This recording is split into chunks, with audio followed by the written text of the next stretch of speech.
I was in between Sunni and Shia numerous times throughout the past 3.5 years. I started out following Salafi Islam, went to Shia Islam, back to Sunni Islam, and then back once again.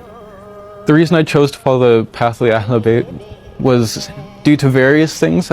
As I said, I started following Salafi Islam, not knowing there were different sects. And then after a while I was introduced to Shia Islam, so they told me to just come to the mosque and see what it was like. And I came out for a while. I didn't really know the different beliefs. I was just told it's political, you don't really need to worry about the issues right now. For a while I ended up going to the Sunni masjid that was near my school, and because all my friends were Sunni at the time, they always invited me to a different mosque and go to Jummah at Ryerson as well. So a lot of Salafi infiltration was in my mind, and once I accepted the Ahl Bayt, I didn't really know the differences still at the time, and I went back to Sunni Islam once again after the first Muharram, not really understanding. Then after doing a fair bit of reading, I understood what Shia Islam was and why we are to follow the Quran and Ahl Bayt, how it's in Sahih Muslim, Sahih Bukhari, and just that it's the most obvious in all books of Hadith for the right path. When I started following the Ahl Bayt, I was obviously ridiculed many times by people of other sects of Islam, and there was so much ridicule, so many things that they said that I wasn't sure if it was true or not, so I'd have to go and ask the Maulana to see which was true and which was not. And it was almost every time I'd go into a masjid, I'd be asked, like, why are you praying on this stone? Why do you lift your hands up in Qunut? Why do you put your arms down beside you? And after learning all the answers to these, and that it's actually in Sunni sources as well, it's a lot easier to deal with other people. Islam has changed my life in many different ways. It's gone from me drinking in high school and only focusing on girls at the time to actually caring about what my religion is, what my hereafter is going to be, what God actually is compared to what I knew it to be, which was just someone who would forgive you for your sins, so I didn't bother really try hard in my life.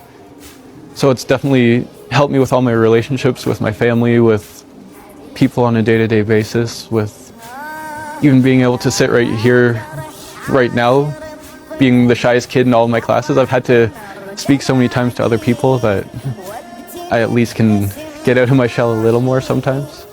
When I converted to Islam, there's been many difficulties, primarily with family issues, but outside of that, it's been ridicule from other sects of Muslims on a constant basis usually.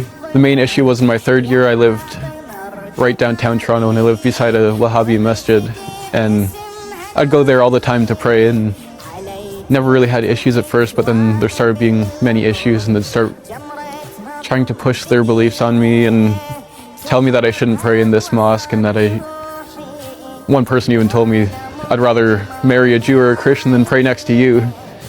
And like, there's been many different struggles anyways, but it's just something that you have to accept as a follower of the Ahl Bayt.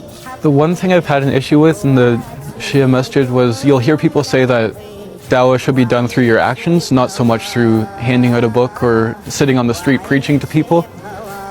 But the problem is there's very few people whose actions can stand up to the test of actually showing what Islam is. So many people will look at your actions, and if you expect them to judge you by your actions to accept Islam, then you shouldn't say something different when you say, don't judge me by my actions because I'm doing this wrong, judge Islam itself. So there's been a big contradiction there within what some of the mosques are trying to get people to do for dawah. So I'll still go with the Sunnis, the Salafis, even the Sufis as well, hand out some general books about Islam, once in a while a Quran to someone who's interested. And it's the fact that you need to actually actively be out there speaking to people, like the prophets did, like various apostles did, like the imams.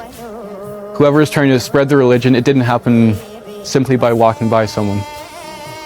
and them finding you to be a nice person, because I could find the Pope to be a nice person. It doesn't mean it makes it any more right.